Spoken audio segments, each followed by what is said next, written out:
ఈ రోజు Karimnagar Muslim function హాల్లో అవేర్నెస్ ప్రోగ్రాం కార్యక్రమంలో జమీలుద్దీన్ న్యాయవాది మరియు ఇర్ఫాన్ ఎల్ హక్ ఆల్ జమాత్ పార్టీ పెద్దలు హాజరయ్యారు. ఈ కార్యక్రమంలో భారత ప్రభుత్వం ఓటర్ జాబితాలో చేసిన మార్పులను చర్చించారు. ఎన్నికల కమిషన్ నుండి క్రింది పత్రాలను ఓటర్ల ధృవీకరణకు చెల్లుబాటు అయ్యేదిగా దాఖలు చేసింది. బర్త్ సర్టిఫికేట్, పాస్పోర్ట్, మెట్రిక్ లేదా ఉన్నత విద్యా ధృవీకరణ పత్రం, ప్రభుత్వం నుండి గుర్తింపు లేదా పెన్షన్ ఆర్డర్లు, శాశ్వత వసతి ధృవీకరణ, అటవీ హక్కుల సర్టిఫికేట్, కులం యొక్క సర్టిఫికేట్, ఎన్ఆర్సీ పత్రం, స్థానిక అధికారులు జారీ చేసిన కుటుంబ రిజిస్టర్, ల్యాండ్ హౌస్ కేటాయింపు సర్టిఫికేట్, 1987 నుండి ప్రభుత్వం లేదా పిఎస్యు నుండి గుర్తించిన పత్రాలు గుర్తించారు. ఆధార్, పాన్ మరియు డ్రైవింగ్ లైసెన్స్ స్టాండ్ ప్రూఫ్గా అంగీకరించబడవు.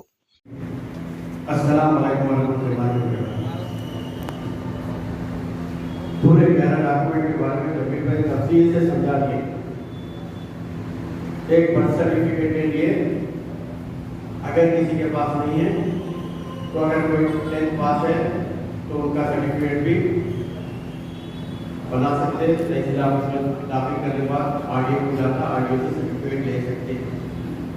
हम ये एडी सेवन से नहीं 60 में पैदा होने वाला भी सर्टिफिकेट का निकाल लेते हैं आरडीओ ऑफिस। दूसरी बात, 1 साल के अंदर बच्चा पैदा हो गया है, उसका सर्टिफिकेट है तो उस बात से डायरेक्ट निकाल। या किसी का ऑनलाइन सर्टिफिकेट नहीं है, मैनुअल सर्टिफिकेट है तो यूपीसी करा के बलिया से ऑनलाइन सर्टिफिकेट ले सकते हैं।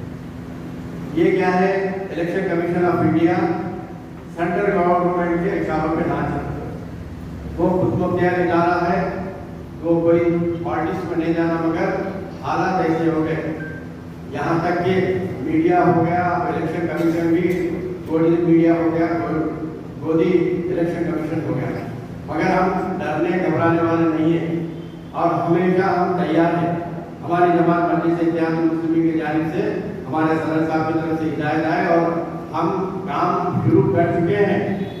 और जब भी कोई बोले तो भाई ठीक है हम भी आएंगे, ये काम किसी एक फट का नहीं है, पूरे मिलत का काम है, सबको मिलके करना है। इसमें कोई सियासत, कोई पॉलिटिक्स इसमें लाने की जरूरत नहीं है। हम अपने अफराद खानदान का, अपने पड़ोसियों का, अपनी गली का हर एक अपनी जिम्मेदार ले लिया तो एक वोट भी हमारा दायर नहीं होता। अब इलेक्शन के है, जिसकी ताकत है वो देख लेते। हमारे इलेक्शनों में तो हमारे मुद्दे भी उठ के आते हैं, सिंधु तो कहीं जाने का नहीं है। हम पूरी कोशिश करेंगे और आप लोगों को दाखिल दे रहे हैं कि हमारे जमीन साहब कन्वीनर साहब है, मैं आपको दाखिल दे रहा हूँ हमारी जमात की तरफ से, हमारे सदर साहब, हमारे मोहतबर, हमारे एक्स कारपोरेटर्स, हमारे कारकुन, सुजूर, मोहतमदीन आदि रात को आवाम के दरमियान में जाते हुए ये काम कराएंगे। अगर हो सकता ये इम्प्लीमेंट हो सकता, अगर हम पहले तैयारी करके रखिए तो भागम दौड़ की जरूरत नहीं है। ये पढ़े लिखे लोगों को मुश्किल नहीं होती, जो 10th से लोग फेल हो गए हैं, 10th पास नहीं है, उन लोगों को थोड़े मुश्किलात है, वो मुश्किलात इंशाल्लाह उसका रास्ता भी निकालेंगे, उसके हल करने की कोशिश करेंगे। और व्हाट्सएप पे, फेसबुक पे भी आ रहा, असद साहब भी बोल रहे हैं ये सब बना लो बोल के, वो तकरीर को बिहार में करे जो है वो तकरीर उसका वायरल हो रहा।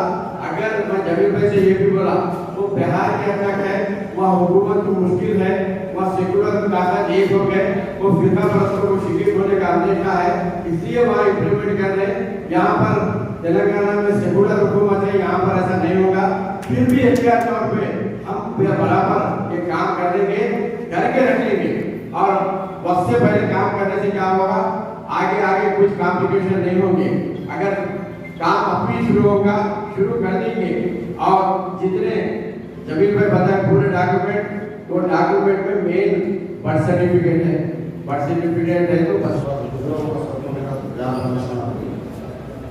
मेरे अजीज दोस्तों, हम लोग देख रहे हैं कि हिंदुस्तान में आज क्या हो रहा मुसलमानों के साथ, क्योंकि आज बिहार में इलेक्शंस के 2 महीने के पहले जो 7 बोल के जो स्पेशल रिव्यू बोल के जो प्रोग्राम चला रहे हैं, उसमें टारगेट सिर्फ मुसलमान को वोटर लिस्ट से हटाने का टारगेट है, क्योंकि 8 करोड़ वोटर्स का होगा।